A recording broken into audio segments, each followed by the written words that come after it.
내 삶에 내가 추구해야 될 가치가 무엇이고 내가 정말 지켜야 될 가치가 무엇이고 나의 삶의 우선순위가 무엇인가를 고민할 때 중요한 거는 내 마지막을 생각해 보는 거예요. 여러 가지 생각이 있지만 이런 마지막을 생각하고 이별을 생각하고 죽음에 대해서 내 인생 가운데 고민해 본다는 게 되게 중요하거든요. 이게 나중에 나이 들어서가 아니라 일찍부터 준비할수록 고민할수록 좋다는 생각이 듭니다. 안녕하세요. 66 챌린지를 책 읽기로 하고 있는 유PD입니다. 이번에 저희 PD들끼리 같이 읽은 책이 세상에서 가장 발칙한 성공 법칙, 이 책을 읽었는데요. 이 책에서 스크루지 효과라는 게 나와요. 찰스 디킨스가 쓴 소설의 주인공이고, 스크루지라는 게 인색하고 구두쇠 이런 의미로 사용되는 단어거든요. 근데 자기가 죽을 줄을 모르고 사람들에게 막대하고 그렇게 살았던 거예요. 그러고 나중에 죽기 전에 후회하는 그런 내용인데요. 죽음이라는 주제를 생각하는 것 자체가 자긍심을 높여준다고 해요. 오늘이 마지막인 것처럼 사는 건 쉽지 않지만 그래도 삶은 죽음과 뗄래야 뗄 수 없는 관계인 것 같아요. 이 책에서도 우리는 죽음을 생각할 때 더 현명한 선택을 할 수 있다고 해요. 우선순위를 거두니까요. 세상을 변화시키는 CEO들도 공통점이 오늘 하루를 마지막인 것처럼 산 사람들이에요. 이처럼 책에 나오는 구절들을 본인의 상황에 맞춰서 끼워서 한번 적용해 봤으면 좋겠습니다. 그렇게 하면 인생이 좀 더 풍요로워지고 그 이유 때문에 책을 읽기도 하니까요. 책 읽는 챌린지를 하는 분들은 본인이 현실에 적용하고 싶은 그 한 구절들을 댓글로 공유해 주시면 좋겠어요. 어떤 부분에서 감명을 받았는지, 어떤 부분에서 내 인생의 적용점을 찾았는지 그런 게 되게 궁금하거든요.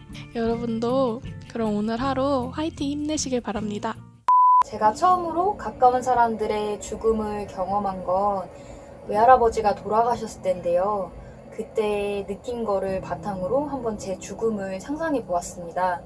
제 삶이 5분밖에 남지 않았다면 저는 당장 부모님께 전화를 걸어서 정말 사랑한다고, 저를 낳아주셔서 정말 감사하고 길러주셔서 감사하다고 전화를 할 것 같아요. 제 삶이 5일밖에 남지 않았다면 당장 제가 소중하게 생각하는 사람들에게 전화를 걸어서 약속을 잡고 내 평소대로 만나서 그냥 재밌게 놀 것 같아요. 제 삶이 5년밖에 남지 않았다면 제가 죽어서도 회자될 그런 영상을 만들고 싶어요. 그 영상은 사람들에게 감동을 주거나 깨달음을 주거나 좋은 영향을 주는 영상이었으면 좋겠습니다.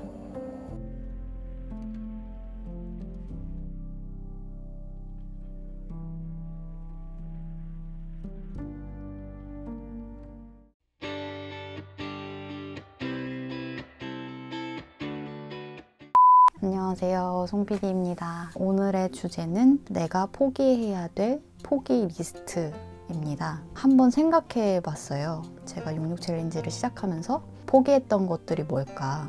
제가 첫 번째로 포기를 하게 됐던 거는 잠이었어요. 업무 마치고 촬영 끝나고 집에 돌아오면 TV 조금 보고 좀 쉬다가 자기 바빴었는데 그 시간에 이제 독서를 하고 또 일본어 학습지를 풀었죠. 또 잠을 줄인다고 해서 제가 피곤이 엄청나게 막 늘어나고 그러지는 않더라고요. 그러니까 얻는 게 훨씬 많았고 잃은 건 별로 없는 그런 그동안은 그랬던 것 같아요. 그러면 이제 앞으로 의식적으로 내가 포기해야 될 건 뭘까를 생각해 보니까 일단 저는 누우면 모든 게 끝나더라고요.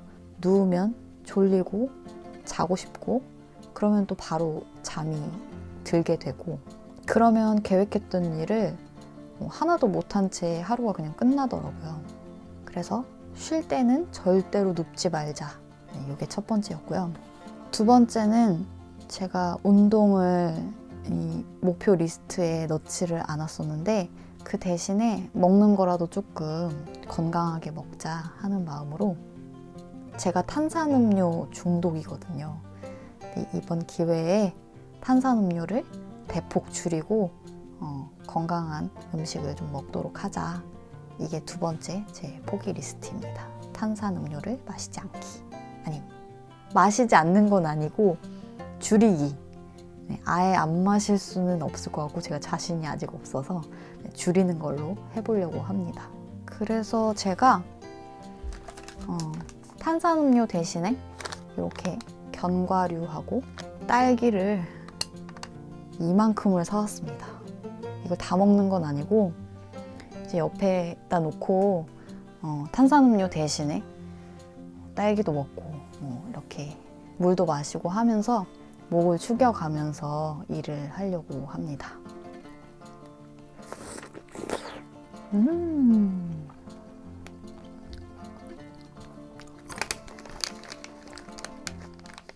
제가 지금 저녁에 퇴근하고 미라클 이브닝으로 저녁 공부를 진행 중에 있습니다. 근데 공부를 하다 보면 당연히 어떻게 하면 더 효율적으로 공부를 할 수 있을지에 대해서 고민을 하게 될 텐데요. 근데 제 생각에는 저는 효율적으로 공부하는 방법보다는 일단 효율적으로 스마트폰을 안 쓰는 방법에 대해서 더 고민을 해보려고 해요. 그래서 제가 이번 주에는 스마트폰을 어떻게 하면 덜 쓰고 공부를 할 수 있지에 대해서 몇 가지 방법을 고민해 봤습니다. 그래서 오늘 여러분과 그 노하우를 같이 공유하겠습니다. 네, 일단 첫 번째 노하우 같은 경우에는 많은 분들이 이미 쓰고 계시는 것 같은데요. 여기 포커스 집중력 향상 앱이거든요. 이렇게 집중하고 싶은 시간을 표시해서 이렇게 누르면은 핸드폰에서 전화 외에 모두 스마트폰 알람이 다 해제됩니다. 그래서 본능적으로 저희가 스마트폰을 이렇게 킬 때가 많은데 그때마다 이렇게 지나가는 시간을 보여주면서 더 효과적으로 집중할 수 있게 도와주는 것 같아요. 저는 이거를 공부할 때도 많이 쓰고 오히려 일할 때도 많이 도움이 되더라고요. 왜냐하면 일을 할 때도 가끔씩 집중력이 흐트러질 때 스마트폰을 이렇게 키는데 본능적으로 이렇게 딱 막아주니까 한 번적으로 심리적으로 차단이 돼서 더 일에 집중할 수 있게 되는 것 같아요. 그리고 두 번째는 이 스탑워치입니다. 이 스탑워치는 이 기종 외에도 제가 다른 기종을 저는 고등학교 때부터 계속 스탑워치를 쓰면서 공부를 했어요. 그래서 심지어 대학교 때도 공부할 때 이걸 되게 많이 쓰고 또 일할 때도 쓰고 뭐 지금도 많이 자주 쓰고 있는데요. 그래서 이 스탑워치 같은 경우에는 뭐 이렇게 집중하고 싶은 시간을 먼저 설정한 다음에 이렇게 흘러가는 시간이 바로 옆에 보여서 지금 내가 몇 분을 일했고 다음에는 얼마나 남았는지 그리고 내가 어떤 한 업무를 하는데 얼마나 걸리는지 정확히 알 수 있어서 저는 되게 자주 쓰고 있습니다. 그리고 세 번째는 이거는 제 파우치예요. 근데 이 파우치가 저는 여러 가지 물건을 담을 때도 있지만 파우치에 제가 스마트폰을 일부러 넣어두는 경우가 있어요. 이렇게 스마트폰을 넣어두는데 왜 그러냐면은 이게 스마트폰이 눈에 자꾸 보이다 보면은 자꾸 쓰게 되거든요. 그러다 보니까 저는 일부러 가방에 넣어두거나 주말 같은 경우 특히 공부할 때 가방에 넣어두거나 이렇게 파우치 넣어서 안 보이면 또 안 쓰게 되더라고요. 굳이 스마트폰 확인할 필요가 없으니까 주말에는 그래서 일부러 이렇게 심리적으로 좀 아예 안 보이는 곳에 넣어두는 것도 오히려 이게 더 속편한 방법일 수도 있거든요. 그래서 이렇게 저는 스마트폰을 안 쓰는 어떻게 하면 좀 덜 쓸지에 대해서 좀 고민을 많이 해봤습니다. 사실 시간을 효율적으로 쓰는 것보다 시간을 효율적으로 쓰는데 방해하는 걸 먼저 제거하는 게 더 우선이 돼야 되는 것 같아요. 그래서 여러분들도 스마트폰을 좀 더 스마트하게 쓸 수 있도록 가끔 스마트폰을 안 쓰는 방법도 고민해보면 좋을 것 같습니다. 안녕하세요. 체인지 그라운드 윤충희 PD입니다. 제가 처음에 무엇을 포기할 것인지 고민했을 때 데일리 리포트를 한번 자세히 살펴봤습니다. 그랬더니 짜투리 시간이 보이더라고요. 식사를 하고 나서 업무에 복귀할 때까지 꽤 많은 시간을 낭비하고 있었습니다. 뭐 했냐면 인터넷 서핑 같은 거 하면서 시간 낭비하고 있었죠. 그래서 요즘에는 그 시간에 집안일을 하고 있습니다. 화장실 청소를 한다거나 빨래를 갠다거나 쓰레기를 치운다거나 그렇게 집안일을 하다 보니까 식사하고 나서 소화도 잘 되고 소화도 잘 되니까 업무 복귀했을 때 업무 효율도 높아지고 그리고 무엇보다 집안이 너무 쾌적해지더라고요. 무엇을 포기할 것인지는 사람마다 다 다를 거라고 생각을 해요. 그런데 거기에는 공통점이 있다는 생각도 있습니다. 바로 편하고자 하는 마음을 포기하는 거예요. 밥 먹고 나면 좀 부대낄 수도 있고 가만히 앉아있고 싶고 편하고 싶은 마음이 들죠. 그런데 그때 편하고 싶은 생각만 포기하면 집안일도 할 수 있고 다른 여러 가지 많은 일을 할 수 있습니다. 그렇게 시간을 아끼면 삶이 더욱 쾌적해지죠. 무언가를 포기한다는 걸 제대로 하고 싶으면 편하고자 하는 마음부터 포기해야 한다고 저는 생각합니다.